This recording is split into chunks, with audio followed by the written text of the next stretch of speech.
નમસ્કાર, મીડિયા ન્યૂઝમાં આપનું સ્વાગત છે। સમાચારોની સાથે હું છું ચિત્રા। સમાચારોની શરૂઆત કરીએ ગાંધીનગરથી મહત્વપૂર્ણ સમાચાર। જિલ્લા કોંગ્રેસ કાર્યાલય ખાતે બેઠક મળી છે। આપને જણાવી દઈએ કે લોકસભાની ચૂંટણીની તૈયારીના ભાગરૂપે આ બેઠકનું આયોજન અહીં થયું છે। એઆઈસીસીના સચિવ જીતેન્દ્ર બઘેલની ઉપસ્થિતિમાં આ બેઠક મળી। જિલ્લા કોંગ્રેસના હોદ્દેદારો અને ધારાસભ્ય પણ હાજર રહ્યા છે। આપને જણાવી દઈએ કે ચૂંટણીની તૈયારીઓ કરવામાં આવી રહી છે। ખાસ કરીને જિલ્લા કોંગ્રેસ કાર્યાલય ખાતે આ બેઠકનું આયોજન કરવામાં આવ્યું છે, જેમાં તમામ જે નેતાઓ છે તેઓ હાજર રહ્યા।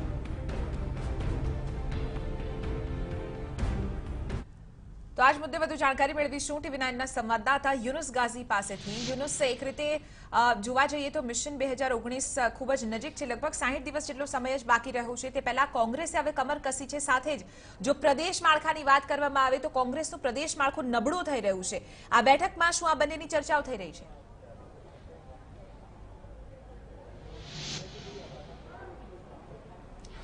ગુજરાતમાં કોંગ્રેસ પાસે એકેય લોકસભા બેઠક નથી, પરંતુ કોઈ પણ ભોગે આ 26 બેઠકો પૈકી કેટલીક જે જીતી શકાય તેવી બેઠકો છે તે કબજે કરવા માટેની કોઈ પણ કચાશ નહીં છોડવાના ભાગરૂપે આ અલગ અલગ બેઠકોનો દોડ શરૂ થયેલો છે। ગાંધીનગરની જે બેઠક છે તેને કબજે કરવા માટેની કવાયતના ભાગરૂપે જે એઆઈસીસીના સચિવ છે અને ઉત્તર ગુજરાતના પ્રભારી પ્રદીપ બઘેલજીની અધ્યક્ષતામાં આ બેઠક મળી હતી, જેમાં ગાંધીનગર જિલ્લા કોંગ્રેસના તમામ હોદ્દેદારો ઉપસ્થિત રહ્યા હતા। 2 ધારાસભ્યો પણ ઉપસ્થિત રહ્યા હતા અને ક્યાં ઉણપો છે, કોંગ્રેસને ક્યાં નુકસાન થઈ રહ્યું છે અને નુકસાન ન થવું જોઈએ તે તમામ બાબતો અંગે ચર્ચા કરી હતી। અંદાજે 1 કલાક સુધી ચાલેલી બેઠક બાદ ફરી એકવાર બંધ બારણે એક બેઠકોનો દોડ શરૂ થયો છે અને ત્યાં બેઠકો ચાલી રહી છે। જોકે આજે ગઈકાલે આજના તેઓના પ્રવાસ પૂર્વે જ આશાબેન પટેલે જે રાજીનામું આપ્યું તે મુદ્દો જરૂરથી ચર્ચાયો હોઈ શકે છે।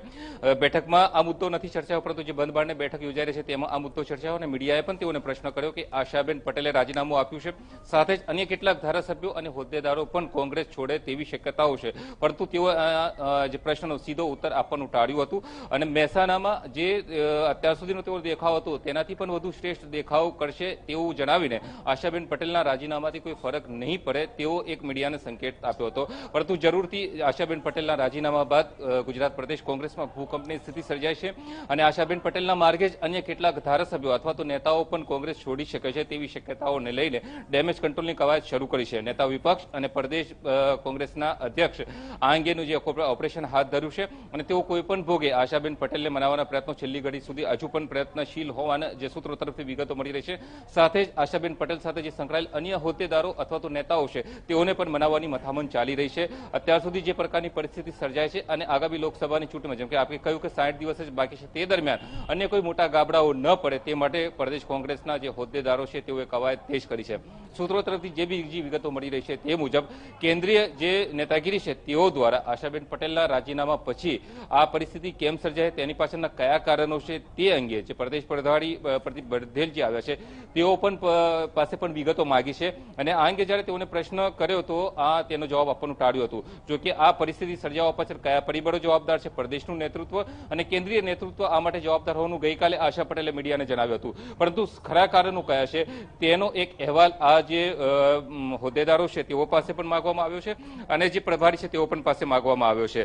હવે જે બંધ બારણે મિટિંગો થઈ રહી છે તેમાંથી શું વિગતો બહાર આવે છે અને કેન્દ્રીય નેતૃત્વને કઈ વિગતો મોકલવામાં આવે છે તે જોવાનું રહેશે। બિલકુલ, આભાર યુનુસ સમગ્ર મામલે જાણકારી આપવા બદલ। તો આપને જણાવી દઈએ કે મિશન 2019ને લઈને અત્યારથી જ તૈયારીઓ શરૂ કરવામાં આવી છે। ખાસ કરીને જે મહત્વપૂર્ણ બેઠકો છે તેમાં આખરે કોંગ્રેસનું પ્રદર્શન જે છેલ્લા વર્ષોમાં રહ્યું છે તેને સુધારવા માટે અહીં રણનીતિ ઘડવામાં આવી રહી છે। સાથે જે પ્રદેશની જો વાત કરવામાં આવે, ખાસ કરીને ગુજરાત કોંગ્રેસમાં જે રીતે